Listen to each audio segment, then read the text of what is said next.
ٹھیک ہے اچھی طرح ریکیپ کرنی پاری، سوری کوشش کری ہوں کہیں پہ میں کچھ لیکنگ ہو نا تو آپ لوگ پلیز اس چیز کو کور کر دیا کریں گے. فریم اس بات کو اس طرح بھی سمجھا جا سکتا ہے یا تم نے یہ پوائنٹ مس کر دیا ہے یا تم نے یہ پوائنٹ غلط بول دیا ہے, ٹھیک ہے تو جو چیز اس کو نا صحیح کر دیا کرے. ٹھیک ہے, تو اب یہ فرض جو ہے امت پر آ چکا ہے, ٹھیک ہے, کیونکہ اب کوئی نبی نہیں آئیں گے تو ہمارے سامنے ایک ایگزامپل ہے نبی پاک صلی اللہ علیہ وسلم کی صورت میں, ٹھیک ہے, کہ ہم نے ان کو فالو کرنا ہے, کیونکہ بالکل انسانی سطح پر آ کے انہوں نے یہ انقلاب برپا کر کے دکھایا اور پورا ایسا معاشرہ سیٹ کر کے گئے تھے وہ, صحیح ہے نا. باقی پھر جو ایکسپینشن ہوئی وہ تو پھر آگے ہوتی رہی, ٹھیک ہے, لیکن ایک جو بیس تھی وہ بنا کر چلے گئے تھے, صحیح ہے. چلیں یہاں تک تو پورا پڑھ لیا تھا نا, صحیح. اور ہاں یہ سب سے امپورٹنٹ بات یہ جو لاسٹ والا تھا, لیکن ساتھ ہی وہ بات بھی پیش نظر رہے جو حضور صلی اللہ علیہ وسلم نے فرمائی کہ تمام نبیوں اور رسولوں نے جتنی تکلیفیں برداشت کی میں نے تنہا وہ سب کی سب برداشت کی ہیں. یہ تو ہمیں بھولنا ہی نہیں. اچھا اب ہم یہاں سے پڑھیں گے, ٹھیک ہے.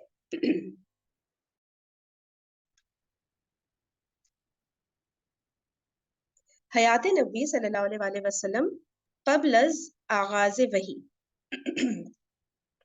اعوذ باللہ من الشیطان الرجیم, بسم اللہ الرحمن الرحیم. الم یجدک یتیما فآوا ووجدک ضالا فہدا ووجدک عائلا فأغنا. انبیاء کچھ کہہ رہے ہیں,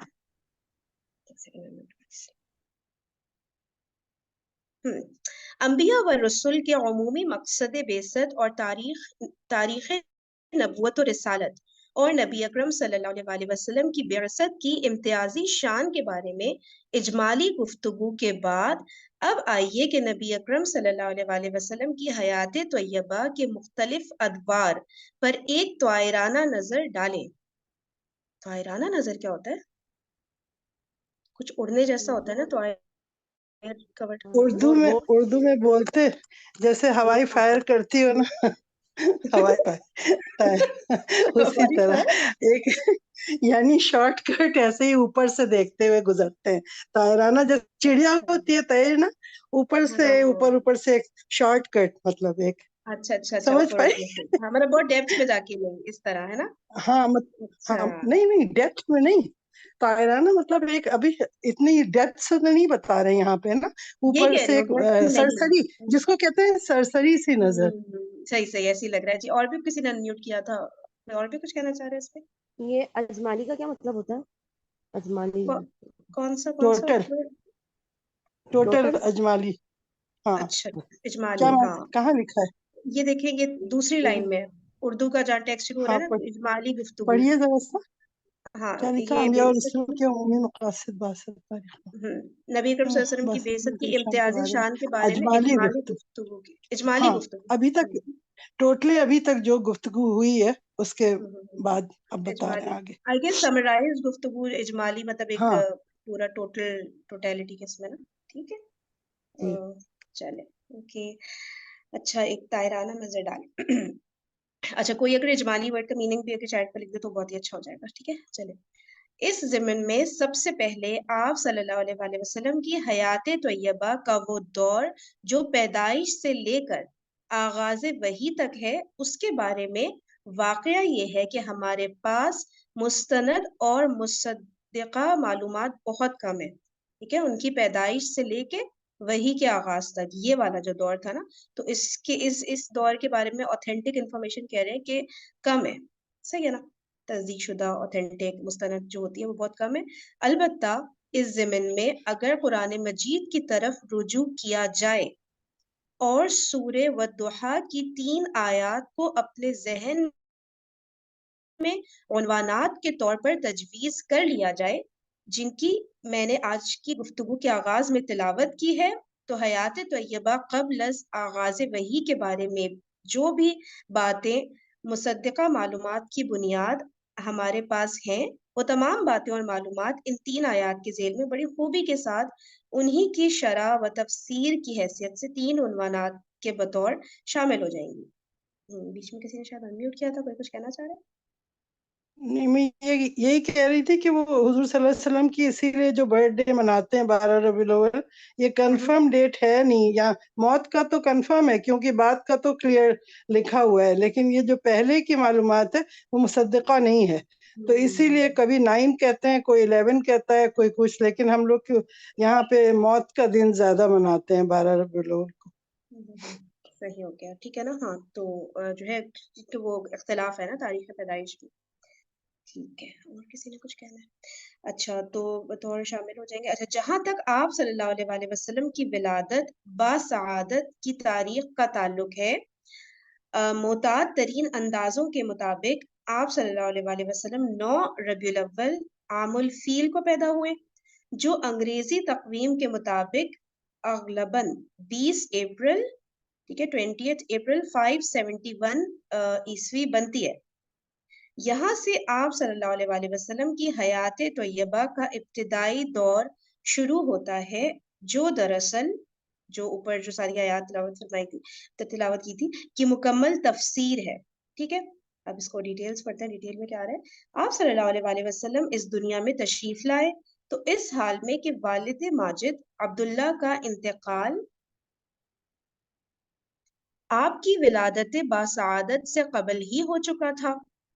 6 سال تک والدہ ماجدہ کے سایہ عاطفت میں پرورش پانے کے بعد اللہ تعالیٰ نے ان کا سایہ بھی آپ صلی اللہ علیہ وآلہ وسلم سے اٹھا لیا.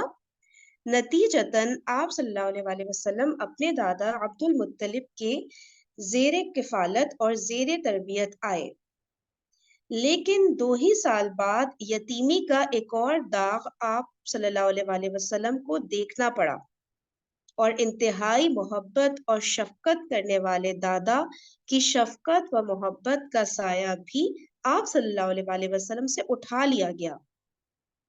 اس کے بعد کچھ عرصے تک آپ صلی اللہ علیہ وآلہ وسلم اپنے بڑے تایا زبیر بن عبد المطلب کے زیر کفالت رہے. اچھا، یہ میرے لیے تو مجھے نہیں پتا تھا یہ بات.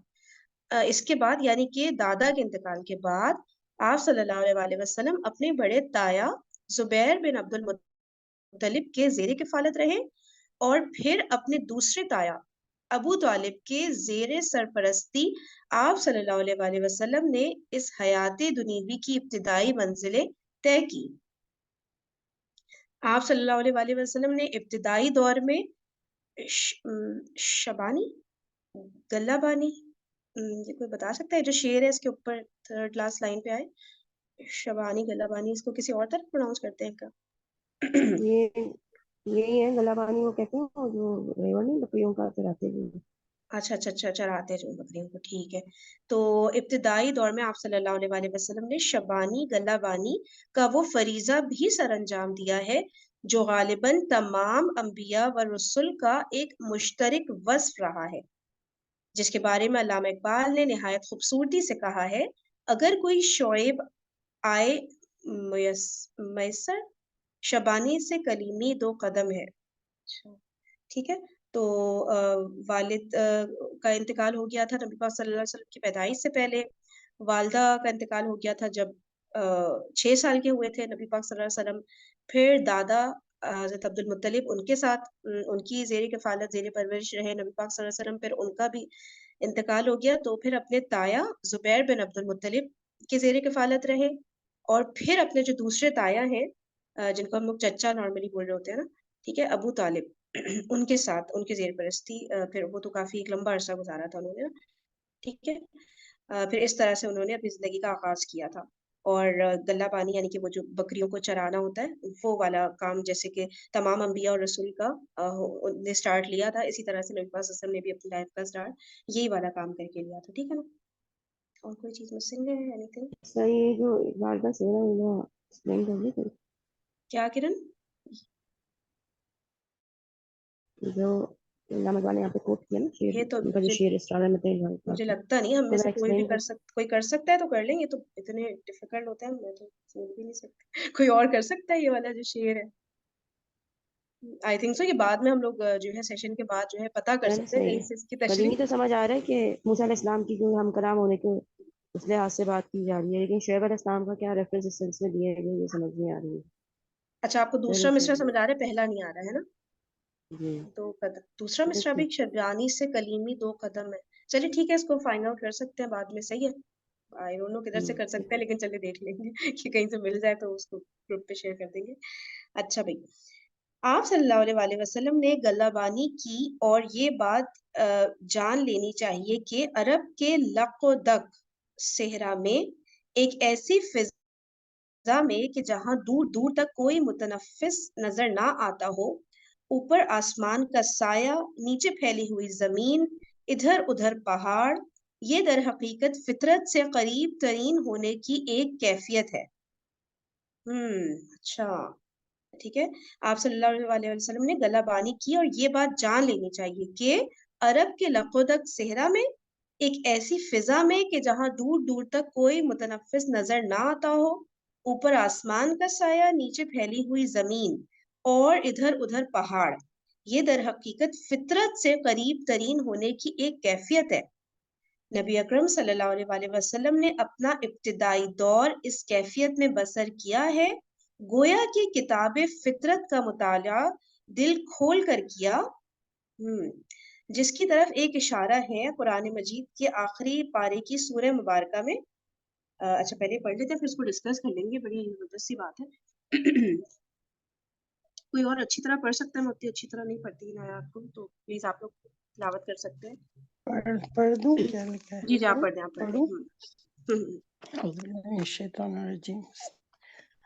افلا ينظرون الى الابل كيف خلقت والى السماء كيف رفعت والى الجبال كيف نصبت والى الارض كيف سطحت. اس زبردست، کا جزاک میننگ اللہ آپ خیر. پڑھیے کیا؟ جی میں پڑھ دیتی ہوں. سورہ غاشیہ، ٹھیک ہے نا، اس کی آیات ہے: کیا یہ دیکھتے نہیں اونٹ کی تخلیق کو، اس میں کیسی کیسی نشانیاں مضمر ہیں اللہ کی حکمت اور قدرت کی. اچھا، اس میں کیسی کیسی نشانیاں مضمر ہیں اللہ کی حکمت اور قدرت کی. انہیں اندازہ نہیں کہ آسمان کی رفعت کیا اشارے رفعت کر.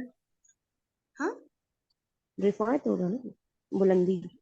رفت، پھر رفت ہوگا ہے نا. جی جی آسمان کی رفت کیا اشارے کر رہی ہے؟ کیا پہاڑوں کو نہیں دیکھتے کہ کیسے جما دیے گئے ہیں؟ کیا یہ غور نہیں کرتے کہ زمین کی وسعت کس بات کی گواہی دے رہی ہے؟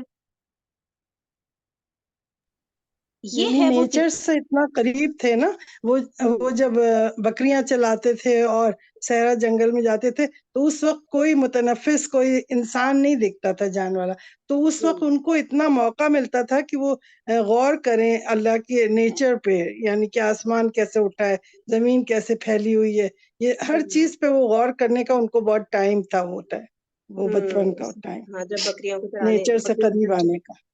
ہے نا، یہ واقعی اصل میں میں زبردست. جی سب اور انبیاء کا یہ رہا ہے نا، بس رہا ہے اصل میں. تو جب یہ سب کیا کرتے تھے کہ اس میں آپ جب اکیلے ہوتے ہیں نا، خلوت میں ہوتے ہیں، سالٹیٹیوڈ میں، تو آپ کو زیادہ غور و فکر کرنے کا موقع ملتا ہے. تو حضرت ابراہیم علیہ السلام نے بھی یہی مطلب شروع میں کہ ستاروں کو دیکھ کے کہتے تھے، پھر جب وہ کہتے تھے میں یہ میرے خدا ہے، تو کہتے تھے نہیں یہ تو ڈوب گئے ہیں، یہ غائب ہو جانے کی چیز میرا خدا نہیں ہو سکتی. تو یعنی کہ آپ کو غور و فکر پھر سورج کو دیکھ کر کہا، یعنی کہ جو اکیلے میں آپ تفکر و تدبر کر سکتے ہو نا، وہ آپ ہجوم میں نہیں کر سکتے.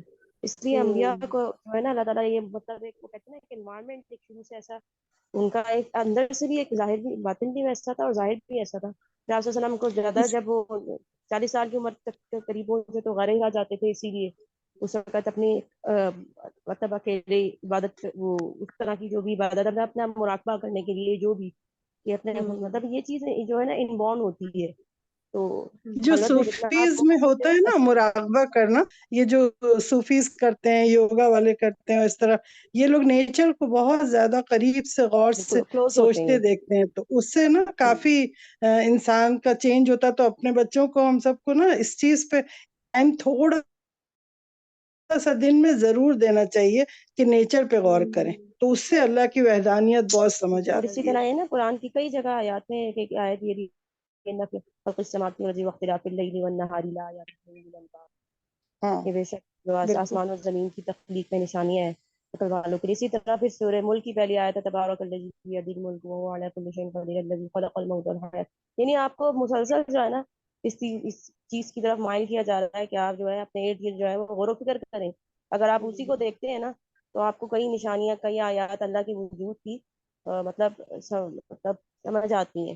تو یہ انبیاء کا بھی اسی لیے تھا, اسی لیے تو یہ مطلب اسی کھوج میں جو ہے وہ جب ان کی انکوزیٹو نیچر ہوتی تھی تو اللہ تعالیٰ ان کو پھر آغاز مطلب یہ شروع ہوتا تھا, اس کے بعد اللہ تعالیٰ ان کو نبوت سے سرفراز کرتا تھا. بے شک. اور اس چیز کو میں نا اپنے آپ سے اگر ریلیٹ کروں, مجھے ابھی ریسنٹلی ہی ایسا ہوا تھا کہ یعنی کہ جیسے ہم لوگ کہیں جا رہے ہوتے ہیں نا گاڑی میں فیملی کے ساتھ, ٹھیک ہے, تو پہلے میری عادت اس طرح تھی چپڑ چپڑ بول بول کے نا بولتی رہتی تھی بس نا. اب میں گئی تو سب لوگ حیران ہوئے تھے کہ فرین کیا تم گاڑی میں وہ بھی کہ نہیں, پتہ ہی نہیں چل رہا, کیونکہ اب مجھے مسلسل ہوتا ہے یار میں آبزرو کرتی رہوں ادھر ادھر کیا ہو رہا ہے کیا ہو رہا ہے. اللہ تعالیٰ نے اچھا ادھر دیکھو بائک والا کھڑا ہے, اس کی بائک خراب ہے, وہ کتنا پریشان ہے, مطلب مجھے ہر چیز پہ دل چاہتا ہے کہ بس میں خاموش ہو کے غور کرتی رہوں, کیونکہ اتنے نظارے آپ کو دکھتے ہیں جب آپ راستے میں جا رہے ہوتے ہو اور ہر چیز سے پھر نظر آ رہا ہوتا ہے, اللہ تعالیٰ کی قدرت نظر آ رہا ہے. اب ظاہر ہے یہ نیچر والی بات جو ہے یہ تو اتنا نہیں, پھر اتنا زیادہ شہر میں جب آپ رہتے ہو تو ہنگامہ سب کچھ آس پاس چل رہا ہوتا ہے, لیکن اس میں بھی نظر آ رہا ہوتا ہے کہ اللہ تعالیٰ نے ہر چیز کو کتنا باریک بین اس طریقے سے بنایا. اور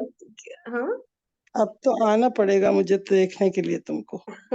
تو وہ اب ظاہر ہے وہ بات جب دین سمجھ آنے لگتا ہے تو انسان میں خاموشی والی چیز آنے لگ جاتی ہے, جس کو تھوڑا وہ مطلب فائٹ کرنا چاہیے. ایک دم ہی بندہ خاموش ہو کے نہ بیٹھ جائے, پھر آپ نے ظاہر ہے ان لوگوں کے درمیان رہنا ہے تو پھر ذرا بات چیت کرنا گپے مارنا وہ بھی کہیں کہیں ضروری ہو جاتا ہے. لیکن یہ کہ پھر دل چاہتا ہے کہ اس خاموشی سے آبزرو کرتا رہے بندہ آس پاس کیا ہو رہا ہے, اور وہ چیز پھر پہلے نہیں آتی نا جب دین سمجھ نہیں آتا, تو یہ بالکل آپ کی نا چیز شخصیت بہت آپ کی عقل پختہ ہو جاتی ہے تو آپ کی پرسنالٹی میں اس کا امپیکٹ آتا ہے, اور آپ کے اندر جو ہے نا یہ خود بخود چیز آنے لگتی ہے. خاموشی آپ کو زیادہ میننگ فل لگتی ہے کیونکہ اس میں آپ زیادہ کلوز ہوتے ہو اپنی مطلب وہ آپ کا تھاٹ پروسیس چینج ہو جاتا ہے, یعنی فیس شفٹ ہو جاتا ہے, یعنی آپ کی پرسنالٹی بالکل ایک چینج ہونے لگتی ہے.